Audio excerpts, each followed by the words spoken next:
الذين شاركوا مباشرة بقتل الحسين ثلاثة: عبيد الله بن زياد وهو الآمر أمير الكوفة الذي أمر بقتل الحسين، والثاني شمر بن ذي الجوشن، والثالث سنان بن أنس النخعي.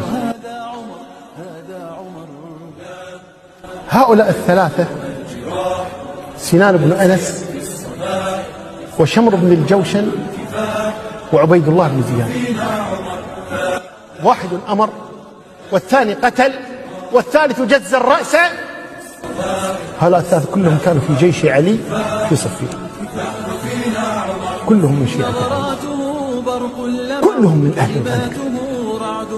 شمر بن الجوشن كان في صفين في جيش علي، عبيد الله بن زياد كان من شيعة علي في صفين، سنان بن أنس كان من شيعة علي في صفين.